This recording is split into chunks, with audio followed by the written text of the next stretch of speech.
Welcome to Frost Astrophotography. In this video, I'm going to attempt to image the Lion Nebula, or SH2-132.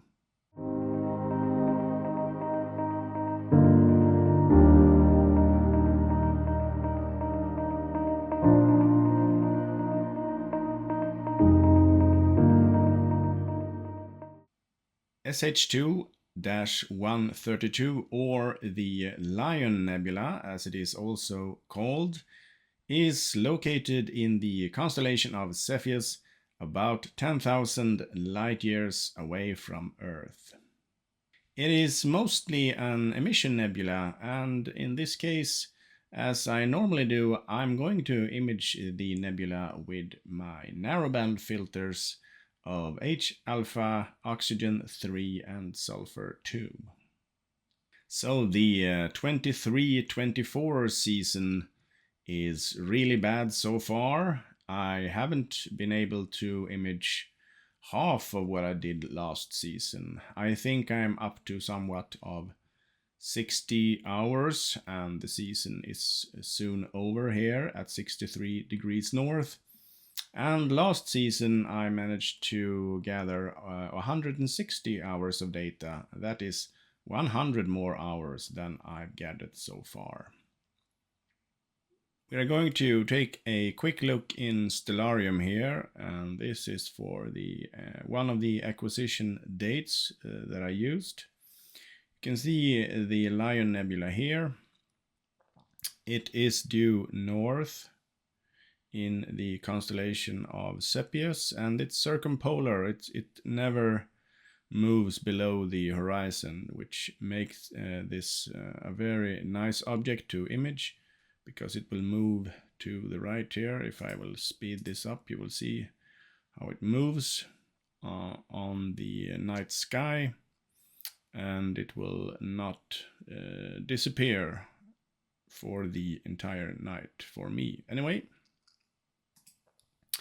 one issue that I have to be aware of when selecting object is that my roof actually opens to the west, and since the roof is fairly big, it will block my view to the northwest for a while.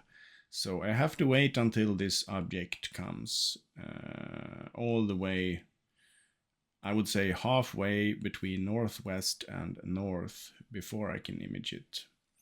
My telescope will see it first, but my guide scope will also need to have some extra time to be able to see stars and not be blocked by the roof.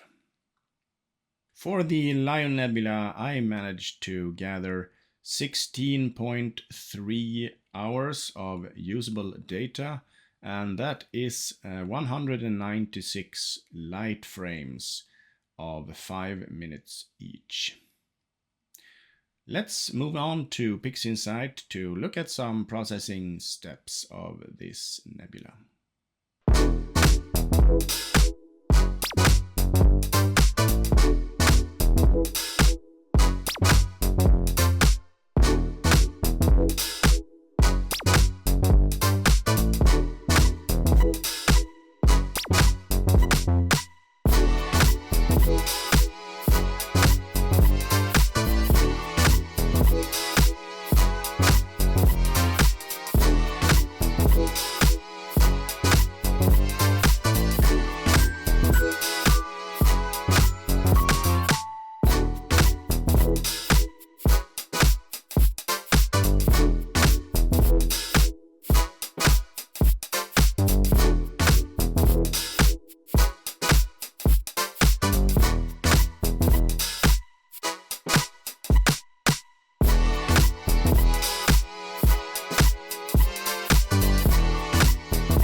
Now let's start the processing. I've already done the pre-processing, and that is that I have calibrated all of my light frames using a master dark and the flats that I took for each and every session. Then I have aligned the stars in all of the images. In this case, it's from 2 different sessions, one in December 23 and one in February 24. Then all of these frames have been stacked together for each filter, ending up with a total of 196 light frames. Now these are distributed among HA 84 light frames, S2 62 light frames, and O3 50 light frames. O3 is always the most difficult to get because it is most sensitive to light pollution, and the main source of that for me here in the Bortle 4 zone that I live in is the moon. So when the moon is up half full or even slightly half full or quarter full, then I might see some problems in my light frames that I have to deal with. And sometimes you just can't use them. So in total, 196 light frames and 16.3 hours of data. Looking at the HA here, you can see the lion. It might not be as visible in the final product, but you can see the lion head here and the lion body and tail back here.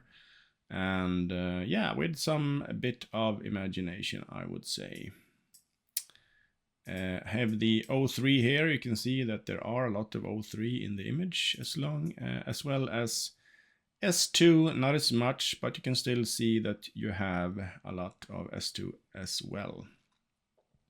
Now there are a lot of stars in this image, since the object is located right in the Milky Way. So that always means that there are a lot of stars in the image, and you might want to reduce these, like you will see in the final image.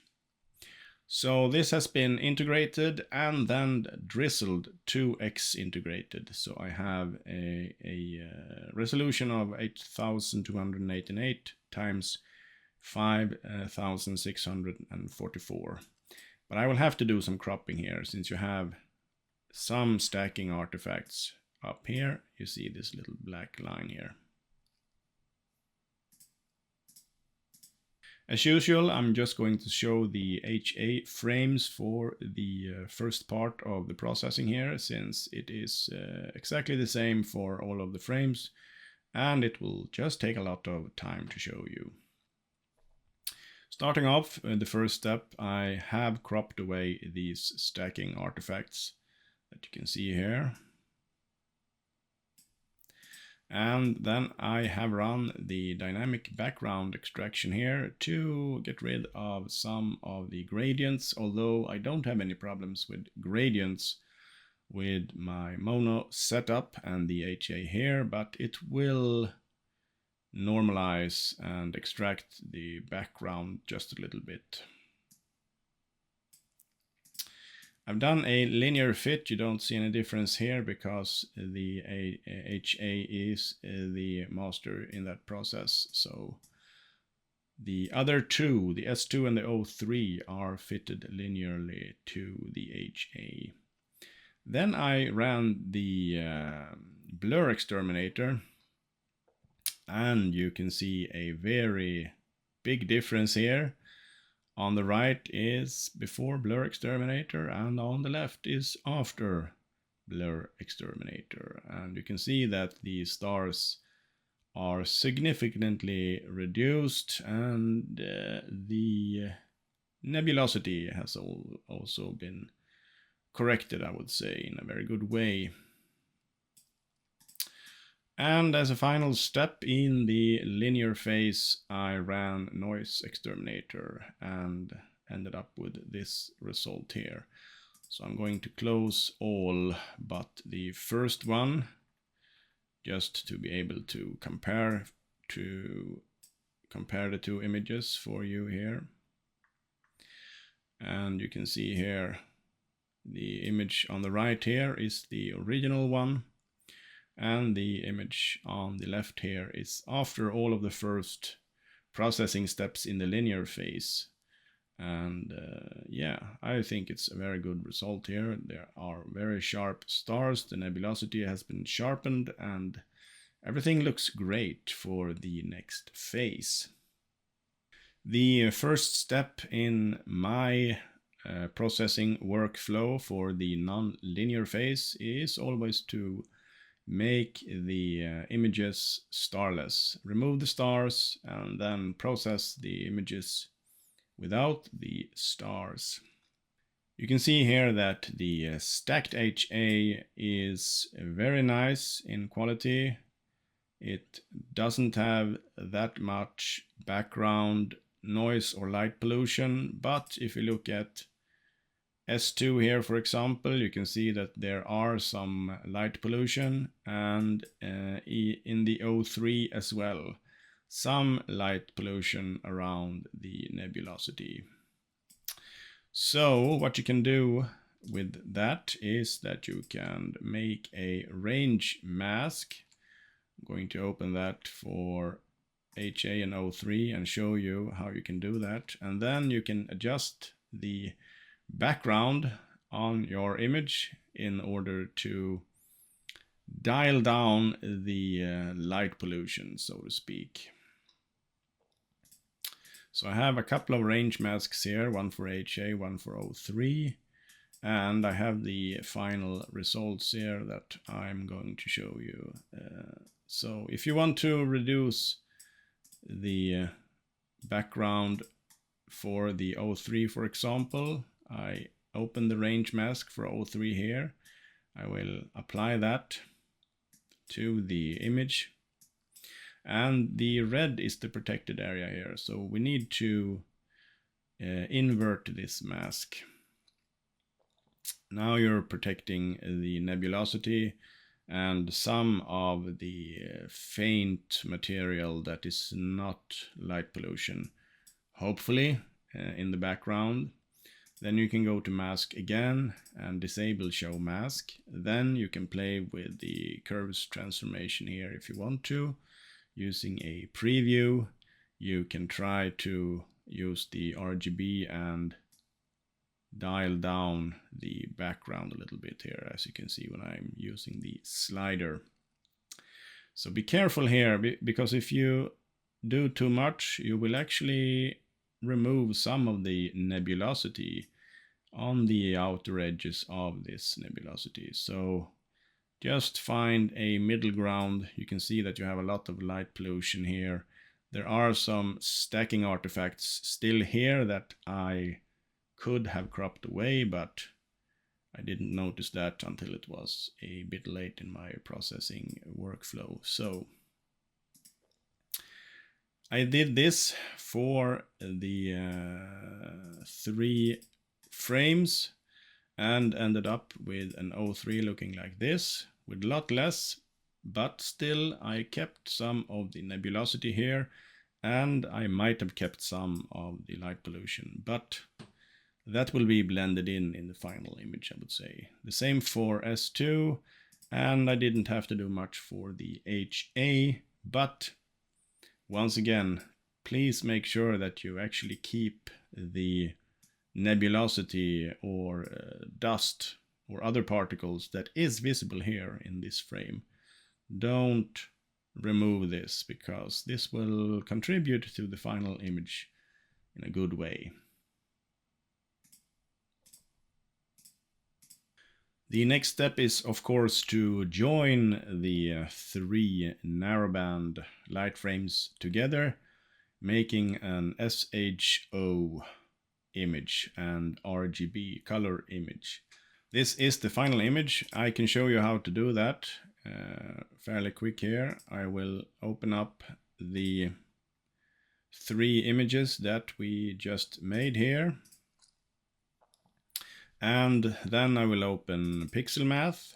I will uncheck use a single RGB expression, and I will include the 3 light frames here. So S2, since it's an SHO image, we are going to have the sulfur 2 in red.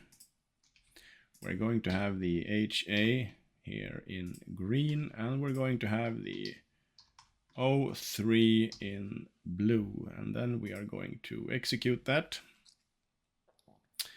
And as you see here, we end up with the same image that I'm showing you here. Now this image has not been manipulated in any way yet. This is just the basic integration of SH and O in the famous Hubble palette. Now the first step after integration is normally to manipulate green and magenta in some way. That is normally done using the SCNR process in PixInsight. So I normally just run an 80% removal of green from the image here to the right. Then I invert my image and I remove 100% of green from the inverted image, and that will actually remove the magenta looking colors in the image when not inverted. So you end up with a result looking like this, and you might need to do some color corrections on that. You might want to enhance the red-orange here and the blue. I normally do that by creating color masks for cyan and yellow when the image is not manipulated, and I can then apply these masks and adjust the blue and red without affecting anything else in the image. You might also want to do some initial brightness and contrasts processing on the image in this step. After that, we are running some sharpening measures, and that is the multiscale transformation tool and the unsharp mask that I use, and that actually sharpens some of the details in here.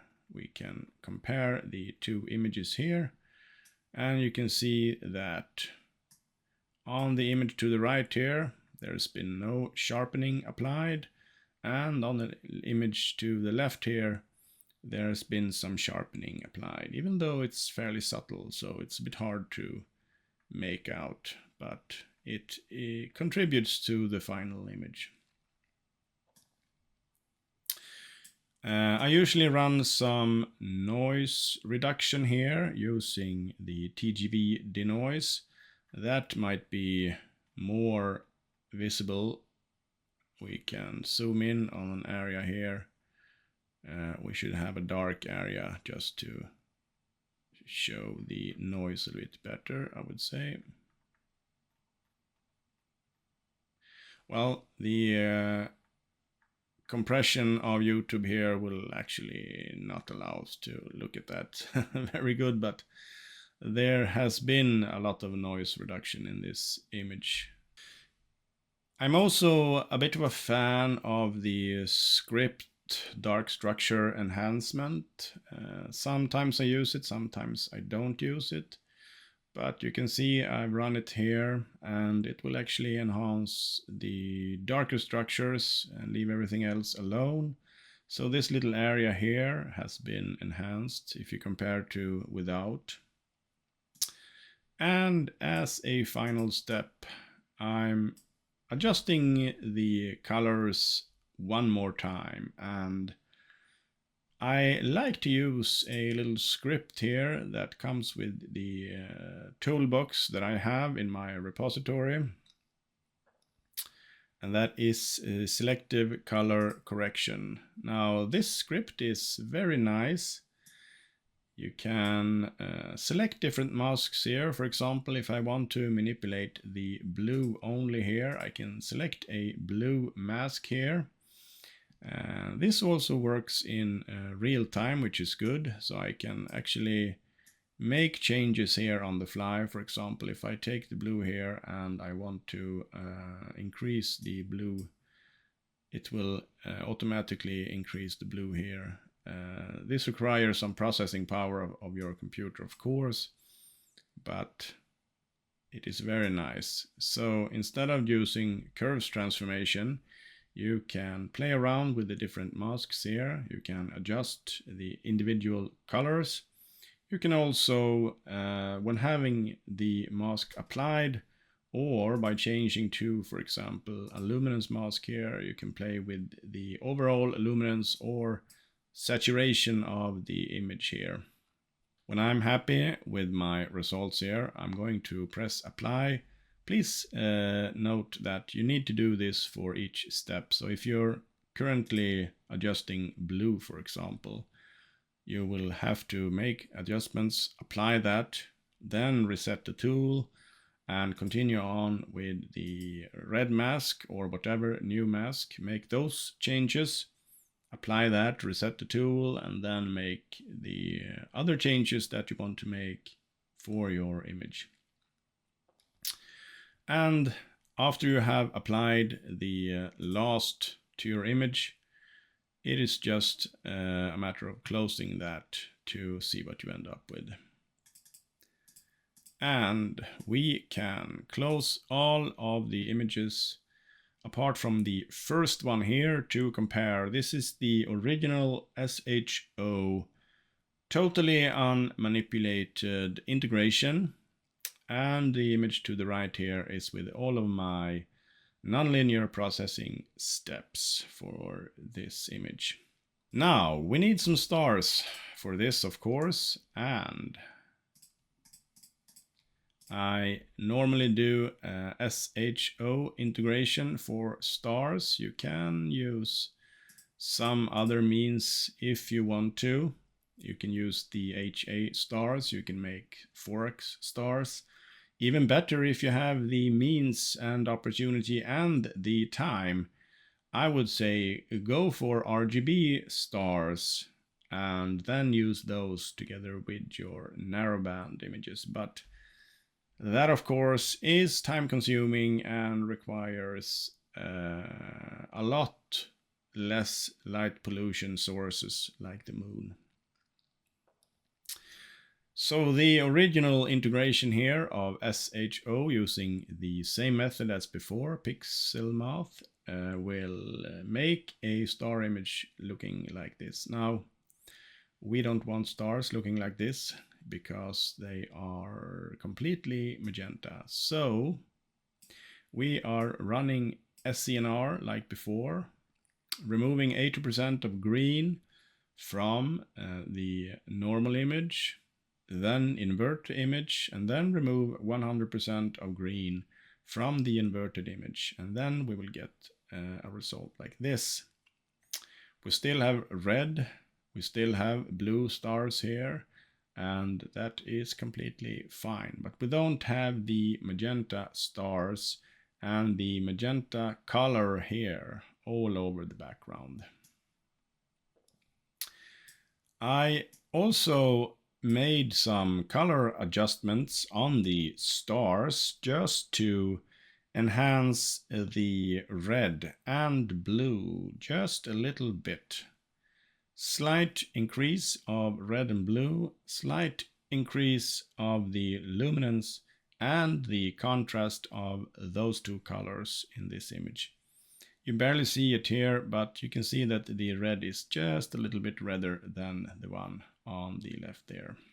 Since this is right in the middle of the Milky Way, there are so many stars that if you integrate this with the starlets image, it will overtake the entire image, I would say. The result is not going to be good. So I have reduced the stars. You can see a significant reduction here comparing the two. Now this is the one that I'm going to use for my image. I have reduced all of the stars so it will not overtake. So comparing the two, this is the original SHO integration, and the one on the left here is the processed star image.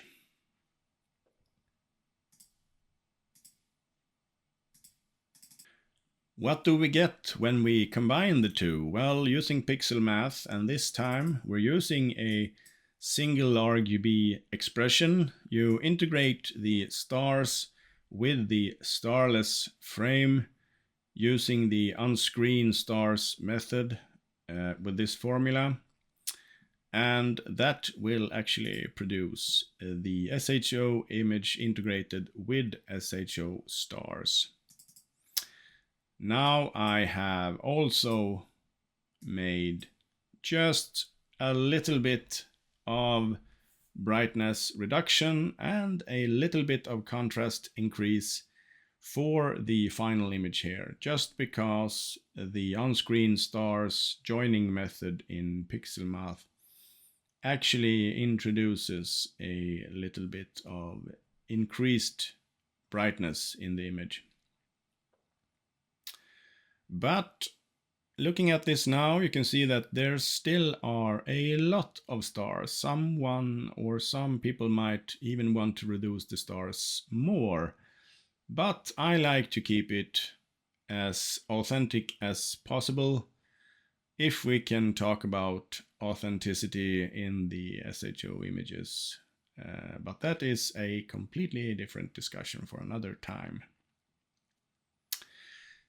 So please enjoy this image of SH2-132 or the Lion Nebula in the constellation of Cepheus, 10,000 light years away from Earth, in a 16.3 hour integration consisting of 196 light frames.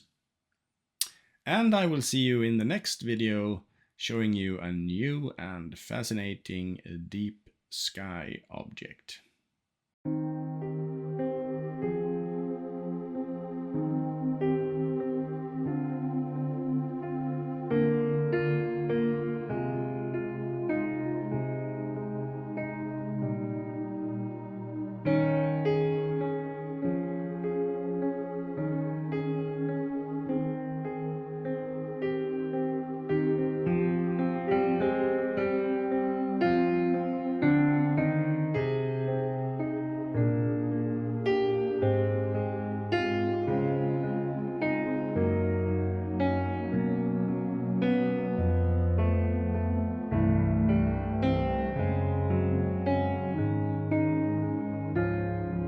Thank you so much for watching this video, and if you like it, please give it a thumbs up and consider subscribing to my channel if you're not already doing so.